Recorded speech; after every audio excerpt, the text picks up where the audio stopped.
Dito naman tayo mangungumusta ng motor sa Unimar, Santa Cruz, Laguna. Alam nyo, sa pagbili ng motorsiklo, malaking bagay talaga o malaking factor yung pagpili ng kulay. Katulad nung nasa logo, di ba? Lakas maka-attract. Kaya tingnan natin, pasukin natin. Ano ba yung dalawang kulay niyo? Ang ganda eh.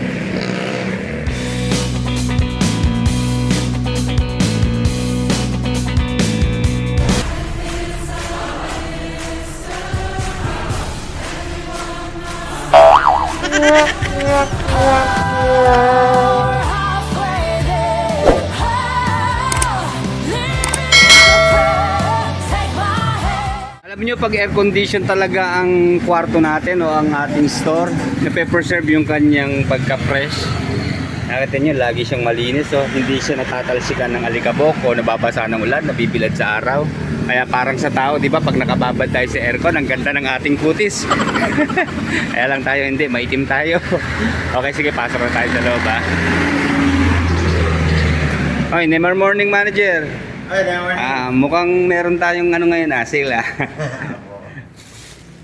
Okay, sige sir, hindi mo kaya abulahin na mag-iikot lang ako, ha. Okay, meron.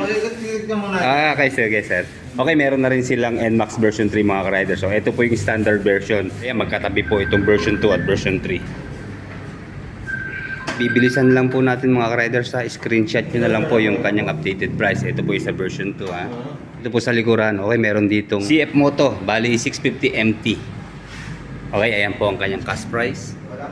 As of March 21, 2025 po ito mga ka-riders. And screenshot lang po tayo. And then, nandito pa rin po si Yamaha MT-03. And then, ito po ang kanyang updated price.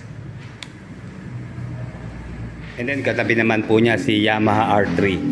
Wala lang pong updated price, pero ayan po sa screen yung kanilang FB page at inquire lang po kayo.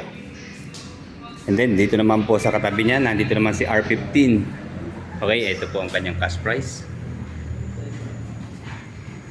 And then dito po sa kabila, si MT-15 naman, na kulay black. Okay, updated price. And then syempre si Yamaha PG1. Okay, updated price.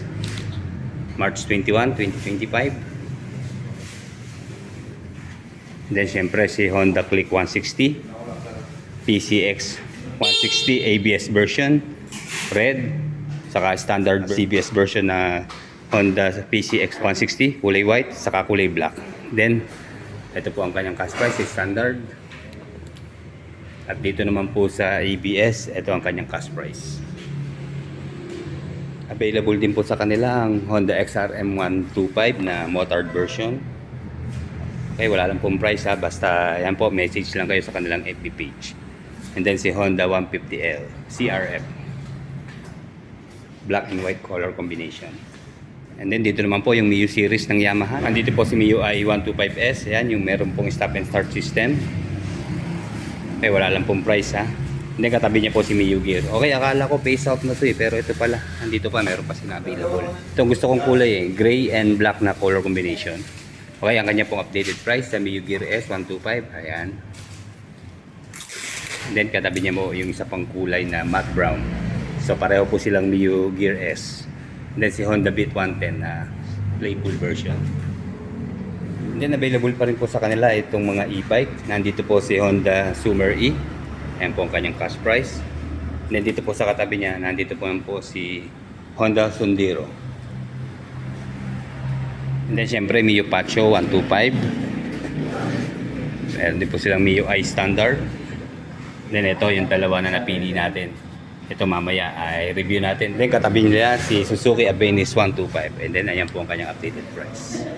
And then dito naman po sa Suzuki Raider FI version at saka carb type.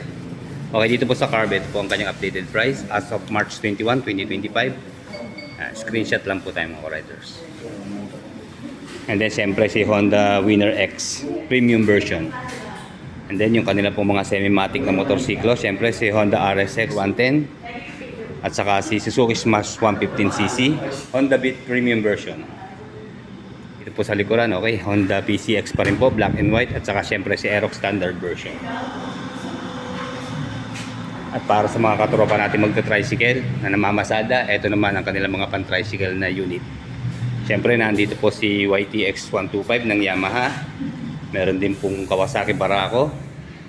And then si Honda Supremo, Honda TMX, Kawasaki Baja City, at saka si PMX 125. And then another Suzuki Raider na carb type. At saka isa pa pong Winner X na ito po yung ABS version niya. ABS Racing. Ayan po ang kanyang updated price. Kaya yan mga riders, ano pang iniintay nyo? Tamang-tama ngayong magsa-summer, sigurado marami na naman tayong mga long rides. At ito, pumasyal lang kayo dito sa Unimar para makapamili na kayo sa inyong mga motorsiklo na napupusuan. Okay, like, comment, and subscribe sa ating channel. Salamat po.